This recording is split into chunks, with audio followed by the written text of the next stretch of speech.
वजीर दिफा ख्वाजा आसिफ सियालकोट में वर्कर्स कन्वेंशन से खिताब कर रहे हैं। बात सच है, अगर ये बात सच है तो आखिरी वक्त तक जो है इसके इक़्तिदार को वापस दिलाने के लिए वो इनको सहारा देता है। ये बात पुरानी नहीं है, 1.5-2 महीने 3 महीने पुरानी बात है। ये इतना एहसान फरामोश शख्स है। मैं पाकिस्तान की यूथ को, पाकिस्तान की नौजवान नस्ल को ये बात बावर कराना चाहता हूं कि इसके ऊपर अपनी शर्त ना लगाएं। अपने मुस्तकबिल की शर्त जो है, अपनी मुस्तकबिल की उम्मीदें इससे ना बांधें। ये फ्राडिया है, फ्राडिया नौसरबाज है। ये नौसरबाज है, ये फ्राडिया है। बताएं, झंझोड़ें उनको। हम कोई परफेक्ट नहीं है, हम में भी नकाइस जरूर हैं, हमने भी कुताहियां जरूर की होंगी, लेकिन हम बार बार बार बार अवाम के पास आते हैं। अवाम हमको इक़्तिदार में वापस भेजते हैं। अवाम हम पे एतमाद करते हैं।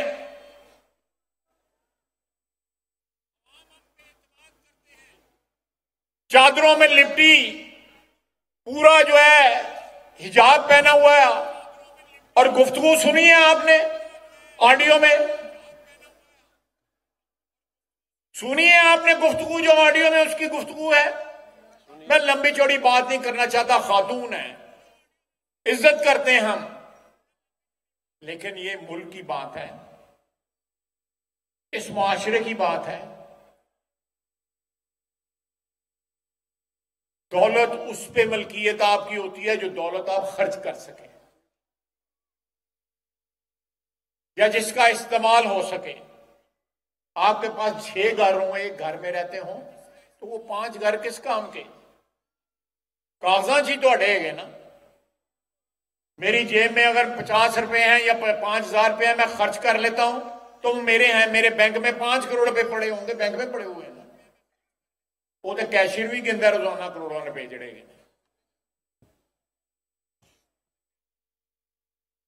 तो मैं ये आप, मेरा भाई फर्क जो है वो इससे यहां पे बल्दियाती उम्मीदवार है। मुझे इस हलके में बड़े बड़े मेहरबान लोग थे, अल्लाह ताला उनको जन्नत दे, जो पिछले चंद सालों के अंदर जो है अल्लाह को प्यारे हो गए। औरंगजेब शाह साहब थे, भाई थे हमारे, अल्लाह उनको जन्नत में जगह दे। हमारे तू सूटा ला जड़ा भरन डिया ना जान दे जड़ा। हुमायूं मीर में हमारा भाई था, मेरा बचपन का दोस्त था, वो अल्लाह को प्यारा हो गया। हमारा भाई चेल पलवान था, वो अल्लाह को प्यारा हो गया। आज इस इलाके में आया हूं, मुझे उन लोगों की याद आ रही है। मुखलिस लोग थे। सियासत में, जिंदगी में इख्तिलाफात भी होते हैं, लेकिन वजीर दिफा ख्वाजा आसिफ सियालकोट में वर्कर्स कन्वेंशन से खिताब कर रहे हैं। उन्होंने ये कहा कि एक शख्स अक्टूबर 2021 से आर्मी चीफ की तकर्री को मुतनाज़ा बना रहा था। आपने 4 साल इस मुल्क को महंगाई की भट्टी में भून कर रख दिया।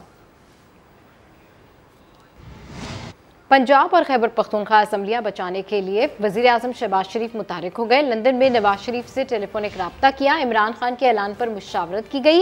अदम एतमाद लाई जाए या एतमाद का वोट लेने का कहा जाए। वज़ीर आज़म ने रहनुमाओं को इत्तेहादियों से राबतों का टास्क दे दिया। पार्टी की तंजीम नौ का भी फैसला कर लिया गया। अयाज सादिक को लाहौर की सदारत देने की पेशकश की गई है। अयाज सादिक ने पार्टी से मुतालिक दीगर मसरूफियात के बायस मौजरत कर ली। इस हवाले से मजीद तफसीलात हासिल करते हैं समा के नुमाइंदे अब्बास नकवी से। जी अब्बास, अपडेट कीजिए। बिल्कुल, जैसा कि पंजाब की तहलील के ऐलान के बाद जो गुज़िश्ता रोज़ इमरान खान की जानिब से किया गया था, उसके बाद वज़ीर आज़म शहबाज शरीफ जो कि गुज़िश्ता 2 रोज़ से लाहौर भी मौजूद हैं और आज भी काफ़ी ज़्यादा मुतहरिक नज़र आ रहे हैं। मॉडल टाउन में अपनी रिहाइश गाह पर वो मौजूद हैं। उन्होंने आज सुबह जो है मुस्लिम लीग नून के कायद नवाज शरीफ से रब्ता किया और पंजाब की जो सूरत हाल है उसके हवाले से तबादला ख्याल किया। इसके साथ साथ ज़राए का ये भी कहना है कि वज़ीर-ए-आज़म शहबाज शरीफ ने जो वफाकी वज़रा हैं नून लीग के, उनको टास्क दिया गया है कि तमाम PDM जमातों से रब्ता किया जाए और जो पंजाब की सूरत हाल है उसके हवाले से बातचीत की जाए कि कौन से ऑप्शन जो है उनको इस्तेमाल किया जाए, तरीके अदम एतमाद लाई जाए वज़ीर आला पंजाब चौधरी परवेज़ के खिलाफ किया, या फिर उनको कहा जाए कि वो एतमाद का वोट लें। जबकि इसके साथ साथ शहबाज शरीफ ने ये भी काम शुरू कर दिया है कि अब पंजाब के अंदर जो है तंजीम नौ जो है लाहौर शहर की तंजीम नौ को जल्द अज जल्द मुकम्मल किया जाए, क्योंकि तकरीबन 1 साल हो चुका है जो परवेज़ मलिक नून लीग लाहौर के सदर थे वो वफात पा गए थे और उसके बाद लाहौर की सीट नून लीग की खाली है, जिसके बाद आज शहबाज शरीफ ने लाहौर की क़यादत से मुलाकातें की, राब्ते किए और उनको टास्क दिया है कि लाहौर के सदर का ओहदा और दीगर जितने भी ओहदे लाहौर में जो हैं वो खाली हैं उनको पुर किया जाए। और इस हवाले से लाहौर की सदारत के लिए सरदार याद सादिक, हाफिज़ नोमान, सैफुल मुल्क खोकर, ख्वाजा इमरान नज़ीर और दीगर के नाम जो है सामने आ रहे हैं। जो सरदार याद सादिक हैं उनकी जानिब से जब उनसे रब्ता किया गया था नून लीग की क़यादत की जानिब से कि आप जो हैं लाहौर की सदारत के लिए आएँ, किरदार अदा करें, तो उस हवाले से उन्होंने मदद कर ली थी। और ज़राए का ये कहना है, उनका ये कहना था कि पार्टी के अंदर वो दीगर मामलात पर भी काम कर रहे हैं, इसलिए वो लाहौर की सदारत के तौर पर भरपूर तौर पर टाइम नहीं दे सकेंगे, इसलिए उन्होंने इस हवाले से मदद कर ली। तो इस हवाले से अब सैफुल मुल्क खोकर, ख्वाजा इमरान नज़ीर, हाफिज़ नोमान और ठीक है, अपडेट करने के लिए शुक्रिया। मुस्लिम लीग नून के रहनुमा राना मशहूद कहते हैं इमरान खान का असम्बलियां तोड़ने का ख्वाब ही रह जाएगा, असम्बलियां तो नहीं टूटेंगी लेकिन उनका दिल जरूर टूटेगा। लाहौर में मीडिया से गुफ्तगू में कहा प्लान A, B, C तैयार है, कौम को सरप्राइज मिलेगा।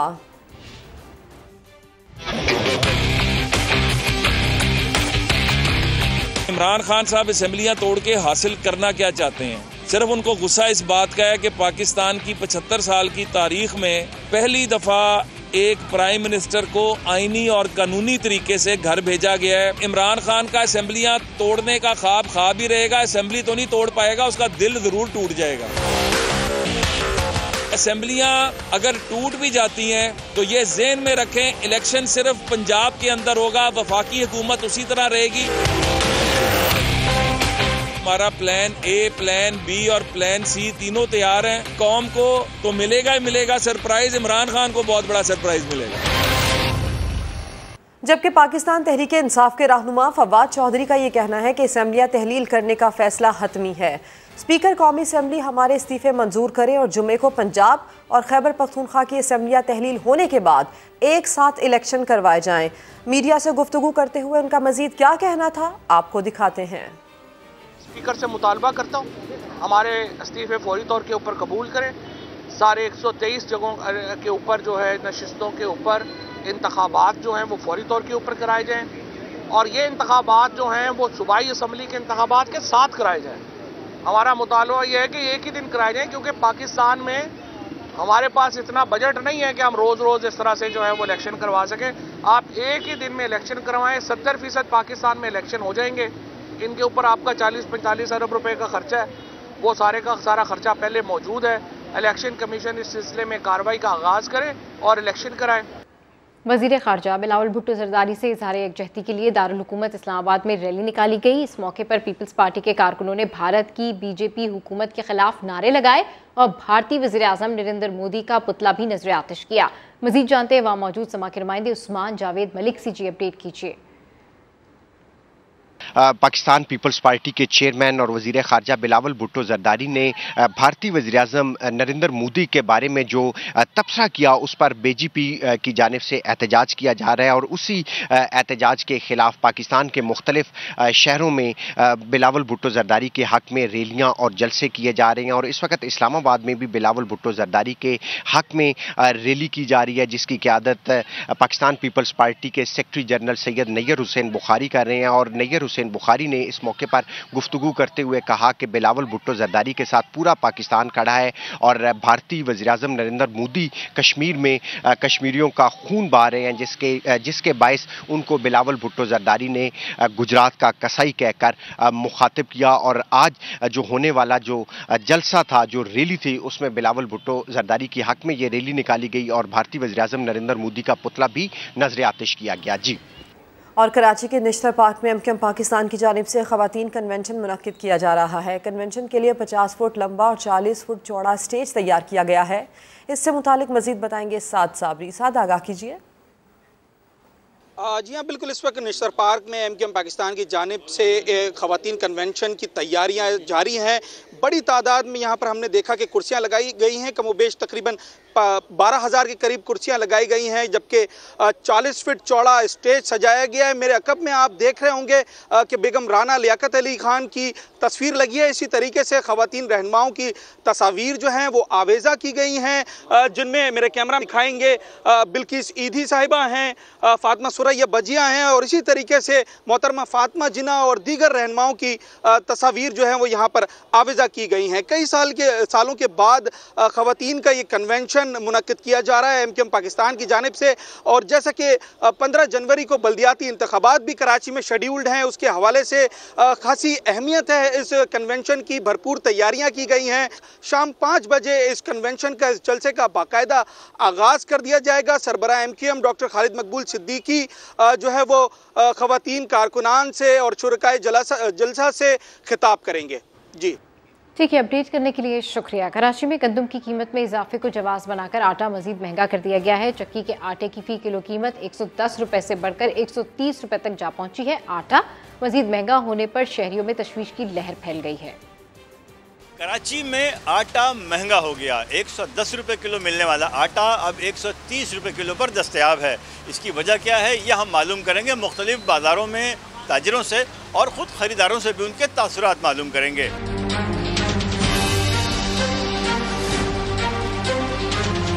आवाम बड़ी परेशान है। आटा इतना महंगा हो गया कि इनके बस से बाहर हो गया। बेचारा 5 किलो लेने वाला किलो पे गुजारा करना शुरू कर दिए। गवर्नमेंट कर सकती है, 65 रुपये में दे सकती है, आपके सामने दे रही है। एक काम कर सकती है तो करना चाहिए गवर्नमेंट को, सबको 65 रुपये में देना चाहिए। जो कमा के ला वो इसी में खर्च जाता है, बिजली के बिल में और आटे के अंदर, सामान के अंदर। बस इमरान खान की 2018 के बाद से छुरी चल रही है गर्दन पे, बस जब तक जिंदा हैं वो ज़बरदस्त छुरी चल रही है हर चीज़ पे, आटा हो चीनी हो। मिल वालों ने जो फाइन आटे की बोरी 5,000 की थी आज 5,700 रुपये की बोरी दे रहे हैं, तो 110-15 रुपये बेच पड़ रहे हैं, तो दुकानदार क्या दाम बेचेगा। बाजार आने वाले ख़रीदार हैरान हैं। तेल और चावल तो महंगा था ही, पेट्रोलियम की कीमतों में कमी के बावजूद आटा महंगा हो चुका, यानी लोगों को आटे दाल का भाव मालूम हो गया। कैमरामैन मोहम्मद आतिफ के साथ खुर्शीद आलम, समा, कराची।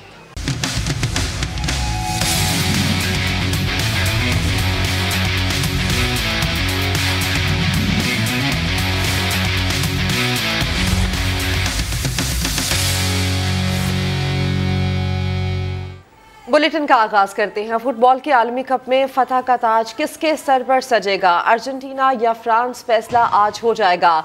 दोनों टीम्स 2-2 बार ट्रॉफी जीत चुकी हैं। मेसी के पास बतौर कप्तान अर्जेंटीना को टाइटल जितवाने का बेहतरीन मौका है। फ्रांस भी मुसलसल दूसरी बार दुनिया फुटबॉल का बादशाह बनने के लिए पुरजोश। मैच पाकिस्तानी वक्त के मुताबिक रात 8 बजे खेला जाएगा। फुटबॉल की दुनिया का नया हुक्मरान कौन होगा? क्या मेसी अपने आखिरी वर्ल्ड कप को यादगार बना सकेंगे या एम्बापे मुसलसल दूसरी बार आलमी कप का टाइटल फ्रांस के नाम करके तारीख बनाएंगे? अर्जेंटीना छठी बार जबकि फ्रांस चौथी बार आलमी कप का फाइनल खेल रहा है। अगर दोनों टीम्स का मवाजना किया जाए तो मजमूई तौर पर 12 मैचेस खेले गए, 6 अर्जेंटीना ने जीते, 3 बार फ्रांस कामयाब रहा, 3 मैचेस ड्रॉ हुए। वर्ल्ड कप में 2018 जब उनका सामना हुआ तो मैच फ्रांस ने 4-3 से जीता। आलमी रैंकिंग में अर्जेंटीना का तीसरा और फ्रांस का चौथा नंबर है। अर्जेंटीना ने 2 मरतबा 1978 और 1986 में ट्रॉफी उठाई, जबकि फ्रांस ने 1998 और 2018 में वर्ल्ड कप जीता। फ्रांस अगर टाइटल के दिफा में कामयाब रहा तो 1962 में ब्राजील के बाद ये कारनामा अंजाम देने वाली दूसरी टीम होगी। दिफाई लाइन की कमजोरी और मिडफील्ड की नातजुर्बेकारी। फीफा वर्ल्ड कप फाइनल में फ्रांस की वो कमजोरियां जिसका फायदा अर्जेंटीना को हो सकता है। फीफा वर्ल्ड कप का बड़ा मुकाबला, टाइटल की जंग। दिफाई चैंपियन फ्रांस की कुछ कमजोरियां हैं जो उनके ही गले पड़ सकती हैं। अर्जेंटीना फायदा उठाकर ट्रॉफी उठा सकता है। कतर में जारी वर्ल्ड कप में फ्रांस ने अब तक 6 मैचेस खेले। सेमीफाइनल में सिवाय मराकश के हर टीम ने फ्रांस के खिलाफ गोल स्कोर किया। ऑस्ट्रेलिया, डेनमार्क, ट्यूनिस, पोलैंड और इंग्लैंड फ्रांस के गोलकीपर हुगो लॉरिस को मात देने में कामयाब रही। अर्जेंटाइन के 6 में से 3 मैचेस में मैक्सिको, पोलैंड और क्रोएशिया की टीमें कोई गोल न कर सकी। फ्रांस की दूसरी कमजोरी मिडफील्ड की नातजुर्बेकारी है, जो पॉल पोग्बा, एनगोलो कांते की इंजरी के बाद ऑरेलियन, यूसुफ फोफाना और एडुआर्डो कामाविंगा पर मुश्तमिल है, जो 2018 जितनी मजबूत नहीं। फीफा आलमी कप का गोल्डन बूट कौन जीतेगा? मुकाबला है फ्रांस के एम्बापे और अर्जेंटीना के लायनल मेसी के दरमियान। मैच लीग में एक साथ खेलने वाले हरीफ फीफा फाइनल में बनेंगे हरीफ। लायनल मेसी और एम्बापे का मिशन तो वर्ल्ड कप ट्रॉफी जीतना है, लेकिन दोनों की नजरें होंगी गोल्डन बूट पर भी। मेसी वर्ल्ड कप में 5 गोल दाग चुके हैं, एम्बापे ने भी 5 बार गेंद जाल में पहुंचाई है। अर्जेंटीना के अल्वारेस के 4 गोल्स हैं, जो दोनों से 1 गोल पीछे हैं। फ्रांस के ओलिवियर यूरोद ने भी 4 ही गोल कर रखे हैं। कौन बनेगा टॉप गोल स्कोरर और किसका होगा गोल्डन बूट, फैसला आज हो जाएगा। Welcome back. और अब जिक्र लकी मरवत से अफसोसनाक वाक़े का, जहां दहशतगर्दों ने थाना बिरगी को हैंड ग्रेनेड और रॉकेटों से निशाना बनाया।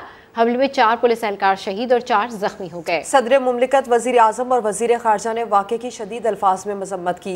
अली नवीद की रिपोर्ट देखिए। लकी मरवत में दहशत गर्दों का हमला, थाना बरगी को हैंड ग्रेनेड और रॉकेटों से निशाना बनाया गया। 2 तरफा फायरिंग में 4 पुलिस एहलकार शहीद और 4 जख्मी हो गए। जख्मियों को फौरी तौर पर अस्पताल मुंतकिल किया गया। मफरूर हमलावरों की गिरफ्तारी के लिए इलाके में पुलिस और फोर्सेस का सर्च ऑपरेशन जारी है। शहीद पुलिस एहलकारों की नमाज जनाजा पुलिस लाइन में अदा कर दी गई। नमाज जनाजा में पुलिस अफसरान और जिला इंतजामिया समेत शहरियों की बड़ी तादाद ने शिरकत की। पीपल्स पार्टी के रहनुमा फैसल करीम कुंडी इस वक्त प्रेस कॉन्फ्रेंस कर रहे हैं। मिस्त्री और मजदूर लिए हुए हैं, लिहाजा उन्होंने ये कहा कि मैं अगले जुम्मे को असम्बलियाँ तोड़ूंगा। मेरी तजवीज़ होगी और मैं अपनी तजवीज़ रखूँगा अपनी जमात में भी और काबीना में भी, और पाकिस्तान की जो हमारे हुकूमत की इत्तेहादी जमातें हैं, हमारी पाकिस्तान पीपल्स पार्टी हर वक्त इलेक्शन के लिए तैयार है। हमारे वर्कर्स, हमारी लीडरशिप, हमारे कैंडिडेट्स हर वक्त इलेक्शन के लिए तैयार हैं। और अगर इमरान साहब की ख्वाहिश है कि वो पंजाब और केपी में इलेक्शन लड़ना चाहते हैं, पाकिस्तान पीपल्स पार्टी हर वक्त तैयार है पंजाब और केपी में इलेक्शन लड़ने के लिए, इमरान खान साहब की ख्वाहिश पूरी करने के लिए। लेकिन मैं एक बात इमरान खान साहब को बताना चाहता हूँ कि जो आपके डाकुओं को, आपके चोरों और लुटेरों को और आपकी जमात के दहशतगर्दों को, खुसूसी फैसल करीम कुंडी इस वक्त प्रेस कॉन्फ्रेंस कर रहे हैं। अहम खबर आपको दें, चौधरी परवेज इलाही और इमरान खान में दूरियां बढ़ने लगी हैं। जनरल बाजवा हमारे मोहसिन हैं, चौधरी परवेज इलाही की जानिब से यह बयान दिया गया है। उन्होंने ये भी कहा कि मोहसिनों के खिलाफ बात नहीं करनी चाहिए। जनरल बाजवा के उन पर बहुत एहसानात हैं, एहसान फरामोशी ना की जाए। पीटीआई के मुखालिफ नहीं, लेकिन मोहसिनों को फरामोश नहीं कर सकते। इमरान खान तो मोनिस को साथ नहीं बिठाते थे। परवेज इलाही की जानिब से यह भी कहा गया कि उसके बावजूद हमने इमरान खान का भरपूर साथ दिया। बिल्कुल, चौधरी परवेज इलाही और इमरान खान में दूरियां बढ़ने लगी हैं। जनरल बाजवा हमारे मोहसिन हैं, चौधरी परवेज इलाही का ऐसा कहना है। मोहसिनों के खिलाफ बात नहीं करनी चाहिए। जनरल बाजवा के उन पर बहुत एहसानात है, एहसान फरामोशी ना की जाए। पीटीआई के मुखालिफ नहीं है, लेकिन मोहसिनों को फरामोश नहीं कर सकते। इमरान खान तो मोनिस को साथ नहीं बिठाते थे, उसके बावजूद हमने इमरान खान का भरपूर साथ दिया। खान साहब जब जनरल बाजवा के खिलाफ बात कर रहे थे तो मुझे बुरा लगा। जनरल फैज़ ने बहुत ज़्यादतियाँ की, हमारे खिलाफ थे। जनरल बाजवा को बताया तो फैज़ हमीद ने कहा इमरान खान का हुक्म है। जनरल बाजवा के खिलाफ अब बात की गई तो सबसे पहले मैं ही बोलूँगा। चौधरी परवेज इलाही का ऐसा कहना है। जनरल बाजवा के खिलाफ अगर अब बात की गई तो मेरी सारी पार्टी बोलेगी। इमरान खान ने कहा असेंबली तोड़ दो, हमने फ़ौरन हामी भर ली है। तो अगर हम देखें यहाँ पर तो ये 2 पर्सनैलिटीज़ हैं जो कि बहुत फोकस की जा रही है इस वक्त तहरीक इंसाफ के अंदर, क्योंकि चौधरी परवेज इलाही की पार्टी अलग है और इमरान खान की ये इत्तेहादी हैं। अब इनकी जो इत्तेहादी हैं इनमें भी दूरियां बढ़ना अब शुरू हो गई हैं, क्योंकि चौधरी परवेज इलाही ये कहते हैं कि जनरल बाजवा हमारे मोहसिन है और अगर अब जनरल बाजवा के हवाले से कोई बात की गई तो न सिर्फ वो बल्कि उनकी पूरी पार्टी इस हवाले से बात करेगी। परवेज इलाही ने यह भी कहा कि खान साहब जब जनरल बाजवा के खिलाफ बात कर रहे थे तो मुझे बुरा लगा, जनरल बाजवा के खिलाफ अब बात की गई तो मेरी सारी पार्टी बोलेगी। चौधरी परवेज इलाही की जानिब से यह भी कहा गया है कि जनरल बाजवा के खिलाफ अब बात की गई तो सबसे पहले मैं बोलूंगा। जनरल बाजवा को बताया तो फैज हमीद ने कहा कि इमरान खान का हुक्म है। जनरल फैज ने बहुत ज्यादतियां की, हमारे खिलाफ थे। चौधरी परवेज इलाही की जानिब से यह भी कहा गया है खान साहब जनरल बाजवा के खिलाफ बात कर रहे थे तो मुझे बुरा लगा। चौधरी परवेज इलाही की जानिब से एक बयान दिया गया जिसमें उनकी जानिब से ये गुफ्तगू की गई है। चौधरी परवेज इलाही और इमरान खान में दूरियां बढ़ने लगी हैं। जनरल बाजवा हमारे मोहसिन हैं। चौधरी परवेज इलाही ने वाजे किया है मोहसिनों के खिलाफ बात नहीं करनी चाहिए। जनरल बाजवा के उन पर बहुत सारे एहसानात हैं, एहसान फरामोशी ना की जाए। ऑस्ट्रेलिया ने ब्रिस्बेन टेस्ट में जनूबी अफ्रीका को 6 विकेटों से हरा दिया। 5 रोज का टेस्ट सिर्फ 2 रोज में ही खत्म हो गया। 2 रोज में 34 विकेटें गिरी। आईसीसी ने रावलपिंडी की पिच को डीमेरिट पॉइंट दिया था। क्या अब ब्रिस्बेन की विकेट पर कोई एक्शन होगा? पाकिस्तान और इंग्लैंड के दरमियान रावलपिंडी टेस्ट में रन्स के अंबार लगे। पिच पर खूब तनकीद हुई। मैच 5 रोज तक गया। आखिरी रोज सनसनीखेज मुकाबले के बाद नतीजा भी आया, लेकिन फिर भी पिच को एक डीमेरिट पॉइंट दिया गया। ऑस्ट्रेलिया और जनूबी अफ्रीका का ब्रिस्बेन टेस्ट तो 2 रोज में ही खत्म हो गया। विकेटों की झड़ी लगी रही। इब्तिदाई 2 रोज में ही 34 विकेटें गिरी। जनूबी अफ्रीका पहली इनिंग्स में 152 रन पर ढेर हुई। ऑस्ट्रेलिया ने पहली इनिंग्स में 218 रन स्कोर किए। दूसरी इनिंग्स में जनूबी अफ्रीका की टीम सिर्फ 99 रन पर पवेलियन लौट गई। 35 रन का हदफ ऑस्ट्रेलिया ने 4 विकेटों पर हासिल किया। 5 रोज का टेस्ट मैच सिर्फ 2 दिन में ही निपट गया। क्या आईसीसी ब्रिस्बेन की विकेट पर कोई एक्शन लेगा और डीमेरिट पॉइंट दिया जाएगा? लाहौर में जारी उरूसी फैशन मेले के दूसरे रोज फिल्मी सितारों की शिरकत ने तकरीब को 4 चांद लगा दिए। शाहिद खान आफरीदी ने अपने ब्रांड के जरिए दुनिया फैशन में कदम रख दिया।